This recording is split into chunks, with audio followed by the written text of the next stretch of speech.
인터뷰. 훅 인터뷰 이어가겠습니다. 윤석열 대통령, 시진핑 중국 국가주석과 정상회담 갔습니다. 첫 정상회담인데요. 어떤 이야기가 오갈까요? 이번 4박 6일 동남아 순방 성과는 무엇인지 김준영 전 국립외교원장에게 들어보겠습니다. 원장님. 네, 안녕하십니까. 네, 잘 계시는지요? 네, 예, 잘 지내고 있습니다. 네. 한중 정상회담 열립니다. 어떤 얘기가 오갈까요? 예, 저는 이게 어려울 거라고 봤는데, 그래도 한중 정상회담이 열려서 그 자체가 참 다행입니다. 네. 왜냐하면, 한아세안 정상회의, 그리고 아세안 플러스 3, 그 다음에 동아시아 정상회의 G20에서 한미일만 만났잖아요. 네. 그나마 그래도 좀 진영을 넘는 외교라는 점에서 정말 다행스러운데, 근데 그간의 여러 가지 어려움 때문에 의제를 조절 못했을 것 같아요. 네. 그래서 상견례 정도 하고 각 국가가 바라는, 그러니까 중국이 바라는, 한국이 바라는 게 뭔지를 얘기 제시하는 정도가 아닐까 이렇게 생각합니다. 근데 신기한 거는 예. 제가 아직도 이해 못하는 건 어떤 형식의, 예를 들어서 포로 쌓이든지 잠깐 옆에서 나와서 30분 정도 하는 건지 정식으로 하는 건지 전혀 형식 자체가 얘기 안 되는 게 조금 의문스럽습니다. 아, 그렇습니까? 어제 미중 정상회담이 있었는데 네. 좀 결과는 어땠습니까? 예, 이전까지 많은 사람들이 아주 한판 되게 세게 붙을 것이라고 얘기를 해왔지 않습니까? 예. 저는 오히려 최근까지 소강 상태로 갈 수 있다. 톤 다운 할 수 있다. 왜냐하면 미국의 중간 선거가 끝났고 3연임이 끝났지 않습니까? 네. 사실 서로 붙어서 뭔가 강하게 보이는 것들에 대한 필요성이 조금 떨어졌기 때문에 오히려 저는 약간의 톤 다운이 될 거라고 저는 예상을 해왔었거든요. 그런 면에서 생각보다는 뭐 할 말은 했지만 지금 우리가 예상했던 것보다는 좀 부드러운 분위기에서 진행된 것 같습니다. 그래요. 그 분위기를 이어가서 한중 정상회담도 잘 돼야 되는데 원장님, 네. 좀 걱정이 되는 게요. 네. 한미일 이렇게 만나면서 중국에 대해서 굉장히 좀 강경한 얘기도 좀 했지 않습니까? 우리가. 예. 그게 걸립니다. 네, 많이 걸립니다.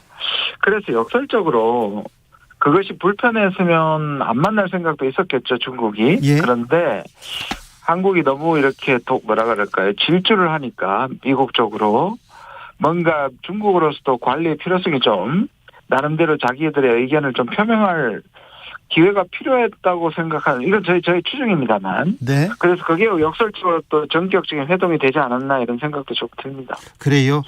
아무튼 우리는 북한에 좀 선한 영향력을 중국이 좀 발휘해서 북핵 문제 네. 좀 해결하고 대화에 좀 창으로 나왔으면 좋겠다 이런 생각을 해보는데 우리의 입장을 좀 전달해야죠, 중국한테. 예, 뭐 북핵에 관해서는 아마 분명히 얘기할 거고요. 그게 우리가 가진 가장 중요한 아젠다이고 한중에서 공통 의제이기 때문에 분명히 이제 개진을 할 텐데, 개진한다는 자체가 문제가 아니고 이거를 중국이 어떤 역할을 하려면 한중 관계가 좋아야 되고 미중 관계가 좋아야 되는 거잖아요. 그러니까 한중 관계가 조금 지금처럼 뭔가 소원하고 미중 관계가 나쁘면 북한은 오히려 중국에게 일종의 완충지대의 역할을 하기 때문에 북한의 전략적 가치가 더 높아지는 거예요. 예. 지금의 한미일, 한일 이런 방식으로 강대강만 가면 중국이 북한을 설득시키거나 압박할 동기부여가 훨씬 줄게 되는 거예요. 그렇죠. 필요성 떨어지죠. 예. 그러니까 이쪽에서 우리가 강하게 나가더라도 또 다른 쪽에서는 또 유화와 외교를 통해 가지고 북한을 설득시키고 또 한중 관계를 좀 좋게 만들어가는 그런 양수 격장이 필요합니다. 네. 그런 외교력을, 그런 지혜를 좀 발휘해야 되는데 기대해 보겠습니다. 이번 윤 대통령의 순방, 한미 정상회담도 있고요, 한일 정상회담도, 한미일 정상회담도 있었습니다. 이번 순방 성과는 좀 어떻게 평가하십니까? 예, 지금까지 보면 일단 굉장히 일관되죠. 왜냐하면 나토에 가서도 그랬고, 그 다음에 유엔에 가서도 그렇고, 특히 지금은 동남아에 가서도 한미를 만난 것 자체는 미국이 원하는 대중견제를 위한 한미를 한 묶음으로 가져가겠다는 게 계속 일관되게 지켜지고 있고, 한국은 거기에 따라가는 모양새고요. 특히 저는 한국판 인태 전략을 이렇게 발표했다는 것이 개인적으로는 조금 충격이었습니다. 충격적으로 받아들여질 만큼 그렇게 좀 강력했습니까? 예. 왜냐하면 제가 사실 이 부분에 대한 우려를 한 몇 개월 동안 해왔거든요. 여러 번 지적하셨죠. 예, 그리고 실제로 한국의 윤석열 정부의 지역 비전, 예를 들자면 문재인 정부 때는 신남방, 신북방이 있었고, 박근혜 정부에는 동북아 평화협력구상이라 동평구라고 있었습니다. 네. 그런데 그걸 하나도 발표를 안 하고 있는 거예요. 그런데 제가 간간히 들었던 얘기는 한국의 전략은 미국의 인태 전략을 그대로 차용할 것이라는 얘기를 제가 미국 측 인사로부터 6월에 계속 들었고요. 예. 그다음에 외교부가 그동안에 인태 전략 태스크포스를 해서 꾸준히 해왔다. 제가 그래서 무슨 불안함이 들었냐면 한국이 완전히 미국의 인태 전략과 동조를 하는구나 라는 걱정이 있었고요. 이 인태 전략은 물론 이제 경제 통상의 측면도 있지만 미국이 대중 견제를 한다는 건 이미 알려진 사실인데 우리가 그것과 똑같이 간다는 것이 그것도 이름도 바꾸지 않고 그것을 비슷하게도 이 뜻을 담더라도 다른 이름을 쓰지 않고 미국의 전략을 그대로 다 받았다는 게 저한테는 충격이었고요. 또 이 인태 전략은 일본이 아베가 만든 겁니다. 원래 오리지널 플랜은. 그래요? 예. 그래서 계속 일본이 계속 한국을 포함시키라고 미국을 이렇게 압박한 것도 일본의 생각이었네요. 일본은 아베 때는 이거를 근데 따지고 보면 우리한테 이 단어 자체가 많은 청취자들이 왜 인도 태평양이지? 여기 뭐 빠진 거 안 보이시나요? 대륙이 없지 않습니까? 네. 여기에는 대륙을 배제시키는 거고 대륙을 배타적으로 보는 겁니다. 그러니까 다시 말해서 중국과 러시아 그리고 북한인데요. 네. 한국도 반도 국가면 네. 대륙 국가의 끝입니다. 예. 그러니까 우리는 대륙 국가, 해양 국가 사이에 연결고리가 돼야 되는데 이번 인태 전략을 발표함으로써 우리는 해양 세력 쪽에 붙었다. 예. 이렇게 볼 수도 있는 거죠. 그래서 제가 걱정한 겁니다. 일본 그러니까 아베가 그려놓은 이 전략에 우리가 지금 붙었고 그 선봉에 서기로 했다 이렇게 보는 게 맞습니까? 이렇게 볼 수 있죠. 그게 제가 우려하는 바인데 네. 제가 그렇게 얘기를 하니까 그러면 계속 제가 이제 어제부터 공격을 받는 게 그러면 우리가 지난 정부처럼 우리가 친중이 돼야 되나 이렇게 자꾸 흑백론으로 얘기하는데요.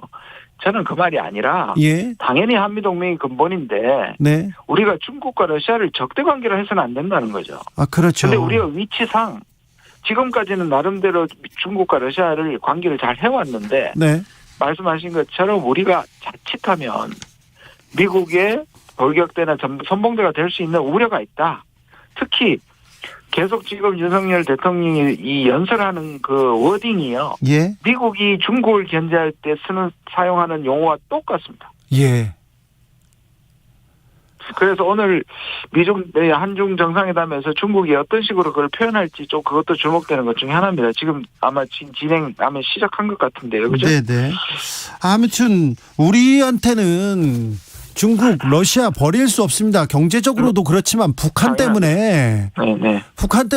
북한을 말리려면 중국이 나서줘야죠. 러시아한테 일정 부분을 맡겨야 될 거 아닙니까? 그래서 그렇게 배타적으로 이렇게 적대적으로 갈 수만은 없는데 그런데 그러면 이 한반도 평화지도가 조금 이번 해외 순방 이후에 좀 달리 그려지기 시작하는 걸로 봐도 되겠습니까? 그래서 제가 어제 이제 우리의 운명을 결정하는 중요한 변곡점이 될 수도 있다. 물론 앞으로 상황을 봐야 하지만 네. 지금까지 이 윤석열 정부가 보인 대외 정책은 거의 미국과 같이 간다. 그리고 그 말은 결국 중국과 러시아에 대해서는 단호하게 가고 심지어 굉장히 강경하게 간다는 느낌을 받았습니다.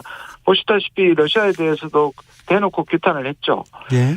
물론 우리가 침범을 한 것에 대해서 윤리적으로 도덕적으로 비판할 수 있지만 이것을 국가관계에 그러면 우리가 실리를 버리고 완전히 적으로 할 것이냐는 문제는 다른 문제거든요. 그건 완벽히 다른 문제죠. 그렇죠. 우리가 과연 제가 그런 말을 하는데 이 가치 외교가 실리를 버릴 만큼 가치가 있는가? 저는 그렇게 생각하지 않습니다. 네.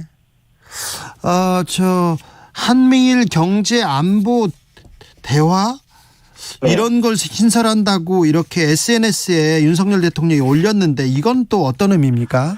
일단 프놈펜 선언에서 한미일이 공동성명을 했다는 것은 적어도 이 지역에서 안보나 경제 이런 부분에서 한미일이 같이 간다는 뜻이거든요. 예. 그런데 이 부분도 구렁이 담 넘어가듯이 우리가 일본을 북한 문제 같은 특정한 부분의 협력이 아니라 이렇게 포괄적인, 거기 나왔잖아요. 포괄적인 협력을 한다잖아요. 우리가 그 정도로 일본을 믿을 수 있는가 또 따져봐야 되고요. 네. 여기서 경제안보 대안은 뭐냐 하면 공급망, 첨단 기술 이런 것들 일본하고 같이 간다인데요. 우리가 가지고 있는 반도체, 배터리 그다음에 이 바이오는 일본은 우리보다 경쟁력이 훨씬 떨어집니다.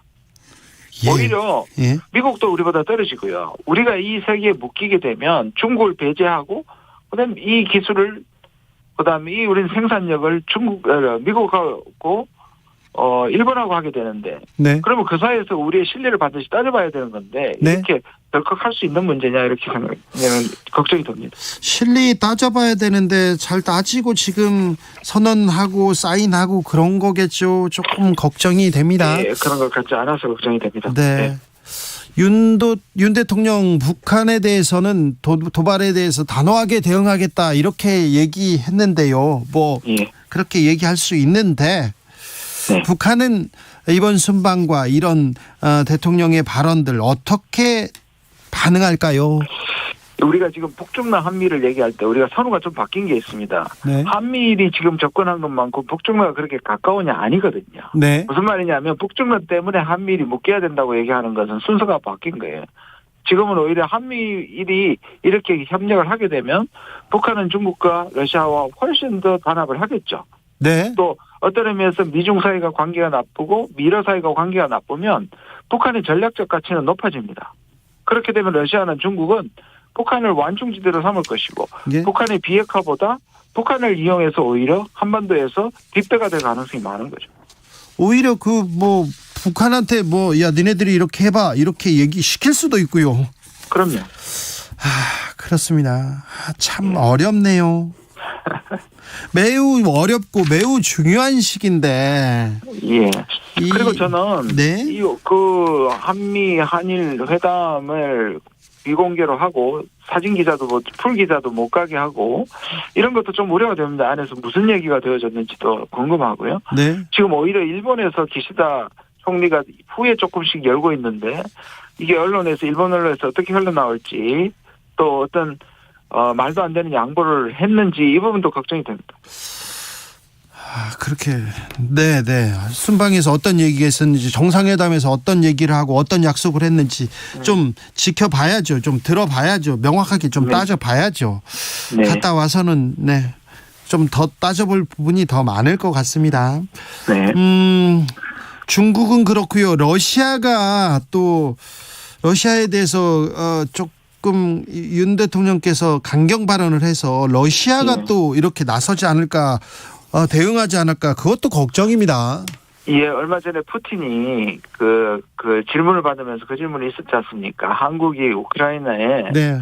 무기를 제공하면 우리가 북한에 무기 제공하면 좋겠느냐. 네. 이건 한능 관계가 파탄난다 얘기했을 때 우리가 왜 주제넘게 푸틴이 그런 얘기를 하냐 그랬는데 바로 며칠 전에 월스트리트 저널에서 한국이 미국에게 10만 발의 탄환을 제공한다 그랬습니다. 네.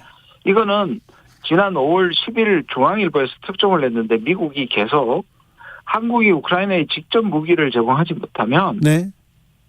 체코나 폴란드의 동유럽 국가나 미국이나 캐나다를 통해서 경유해서 가도록 하는 것을 미국이 압박하다 그랬는데 네. 이게 지금 사실로 밝혀졌잖아요. 예.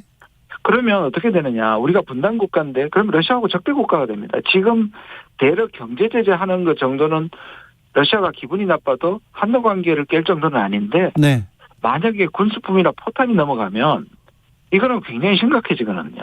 예. 그리고 국방부에서는 우리는 미국한테 파는 것이지 우크라이나에 파는 것이 아닌다는 게 말이 안 되는 게요. 무기는 할 때 이전 금지를 합니다. 왜냐하면 그렇습니까? 생각을 해보세요. 우리가 폴란드한테 팔았는데 예를 들면 폴란드가 북한에도 팔 수 있는 거잖아요. 예. 그러면 안 되죠. 그래서 안 되죠. 그래서 무기를 팔 때는 이게 이전 금지를 하게 되는 건데 만약에 미국에 판 포탄이 우크라이나에 가면 우린 책임이 있는 겁니다. 그래요. 이거는 또 어떻게 풀어야 될지. 오늘 그 한중 정상회담에서 대만 문제에 대해서 대만 평화 얘기한 대통령의 발언을 가지고 그렇게 트집 잡고 그러진 않겠죠. 근데 이제 전반적으로 저는 오늘 아까 모두에 말씀드린 것처럼 상견례일 텐데 네. 뭔가 언중유골의 얘기는 할 것 같습니다. 예를 들자면 한중 관계가 지금 30주년이잖아요. 네. 그러니까 시진핑으로도 30년 지나면서 그것도 같은 장소에 회담을 가면서 안 만나는 게 더 부담이 됐을 수 있는데 네. 반대편에서는 한국의 지나친 대미 경사에 대해서 네. 뭔가 언중유골의 말은 있을 수 있다 그렇게 예. 생각합니다. 이번 순방에 앞서서 세일즈 외교하겠다, 첨단 산업 공급망 강화하겠다 이런 얘기는 했는데 이런 부분에서 성과는 좀 있었습니까? 사실 G20은 물론 B20이라 그래서 옆에서 비즈니스도 하고 있지만 지금 4박 6일에서 일정을 줄여서 이 국가의 이 참사 문제 때문에 하겠다고 하신 분이 가셔서 G20에서 양자회담을 하나도 못했습니다. 20개 국가와. 지난번 문재인 대통령 오사카 때는 2019년이니까 10번 이상 했거든요. 그래서 겨우 지금 마지막에 한중 정상회담 다행이지만 오히려 이 G20에 가서는 그것보다는 다양한 나라들을 만나서 외교를 하셔야 되는데 네. 계속 지금 말씀드린 것처럼 한미일밖에 없다는 거죠. 그렇네요. 원장님. 네. 이번 근데 윤 대통령의 순방 얘기, 성과, 과제 이런 얘기보다 김건희 여사 기사가 더 많이 나오는데요. 이 논란 어떻게 보셨습니까? 저는 이거는 오히려 이 전체 지금 제가 말씀드린 가장 중요한 부분을 가리는 역할을 한다고 생각해요. 이거는 뭐 여나 야나 당연히 관심이 있겠지만 이게 본질을 물론 이것을 이제 정부 쪽에서는 성과를 가린다고 얘기하겠지만 제가 보기에는 오히려 여기에 집중하면 이 지금 이번에 프놈펜 선언이나 인태전략이 가지고 있는 어마어마한 이것을 간과할 수 있기 때문에 오히려 저는 이 얘기하고 싶지 않습니다. 네. 알겠습니다. 여기까지 네. 듣겠습니다. 네, 감사합니다. 말씀 잘 들었습니다. 김준영 전 국립외교원장이었습니다.